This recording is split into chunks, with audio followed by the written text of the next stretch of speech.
As you board the boat, please lower your head and watch your step. Now, sit back, relax, and enjoy living with the land. The richness, the diversity, and the often surprising nature of living with the land. Our journey begins as dramatic and sudden changes are sweeping over the land. The approaching storm may seem violent and destructive to us, but to nature, it's a new beginning in the cycle of life.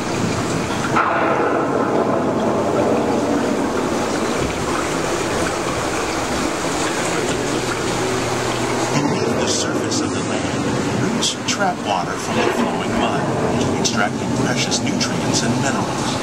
These elements, when combined with sunlight, create the diverse living systems of our planet.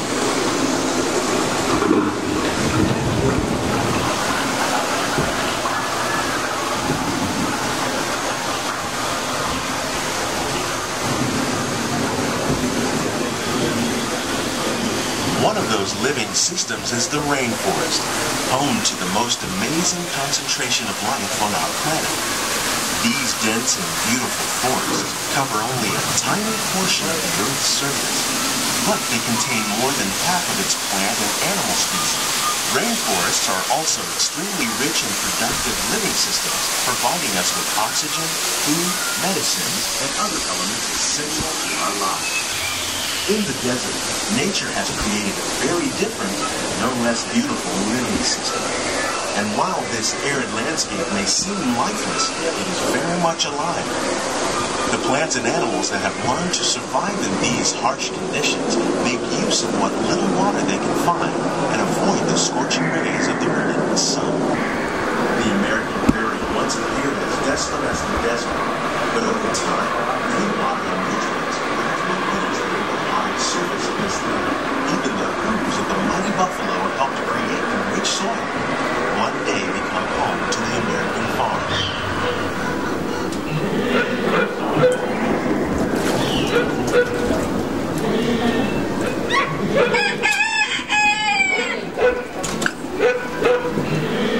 Of all the forces at work on the land, humans have had profound effects. The need to produce food for a growing world led to the enormous use and sometimes overuse of the land. In our search for more efficient ways to grow food, we often fail to realize the impact of our methods.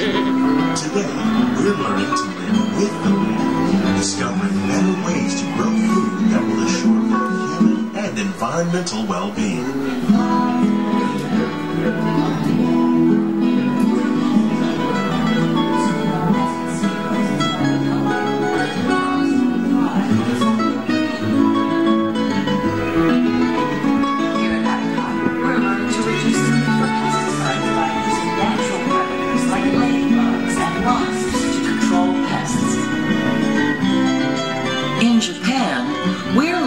By adding composted leaves and other plant material to our soil, we can reduce the need for fertilizers.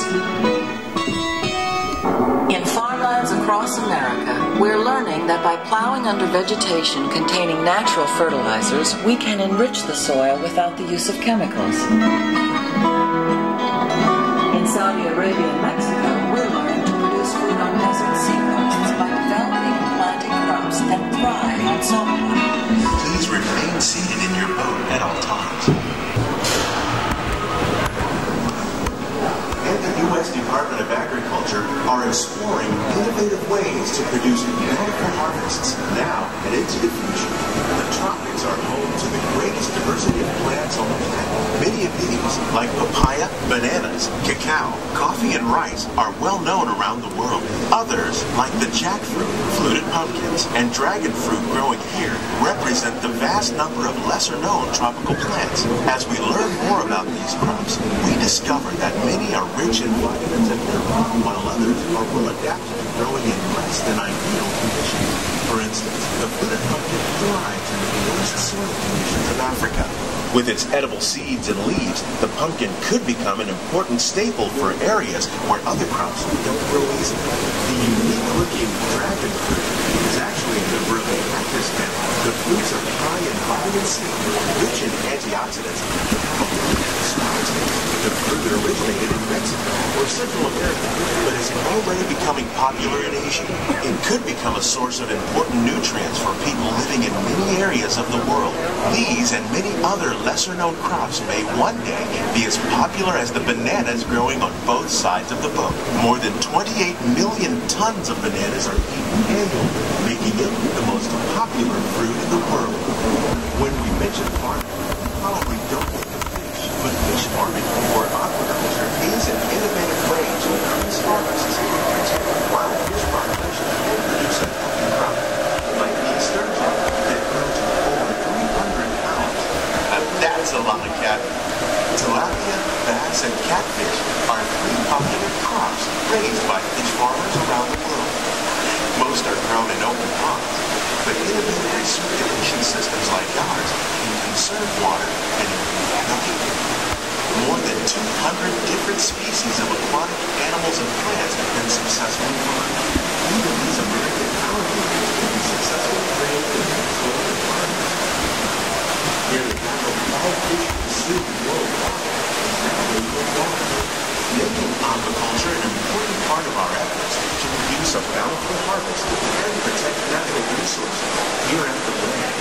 We grow about 5,000 pounds of fish around the world by careful selection of produce like sunflowers and winter wheat that are more resistant to pests and diseases.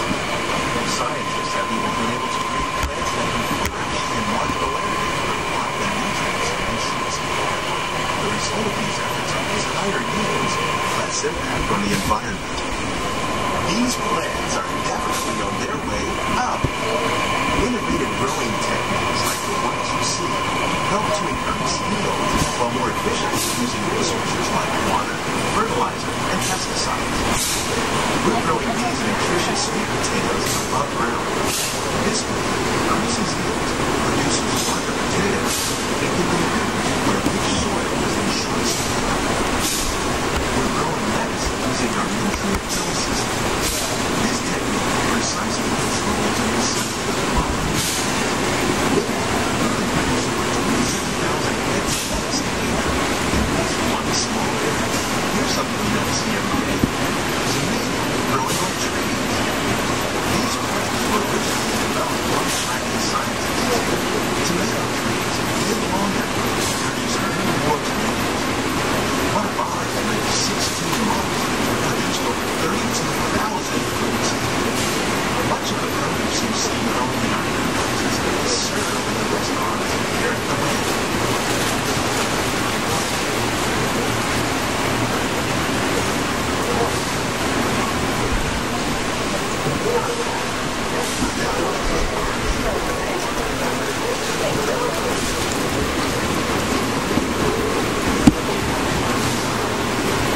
The future of agriculture includes some high-flying ideas like the ones you see here. The aquaponics system on your left integrates hydroponics with aquaculture. The fish provide a source of natural fertilizer for the plants, and the plants help keep the water clean for the fish. It's another great way to produce more while using less resources.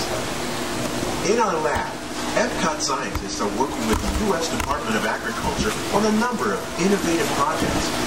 The goal of these efforts is to produce higher yielding and better quality plants. Agriculture including some high-flying ideas like the one you see here. We hope you've enjoyed this unique journey through our living laboratory. Those of you interested in an even closer look at our greenhouses might consider the behind-the-scenes walking tour. It's a great experience for the whole family. The tour desk is near the entrance to soil. Please keep your hands and feet inside the boat and remain seated until the boat comes to a complete stop.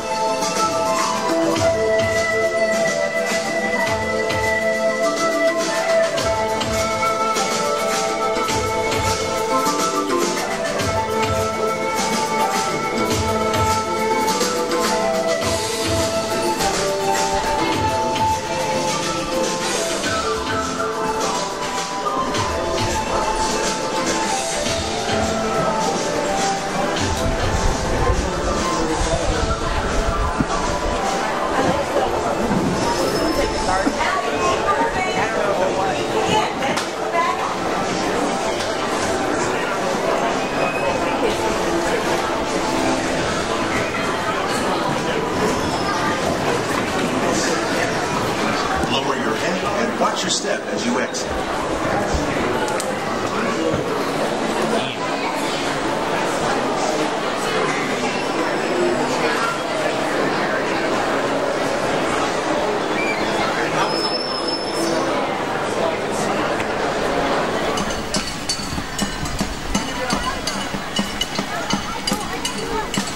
I'm at Epcot.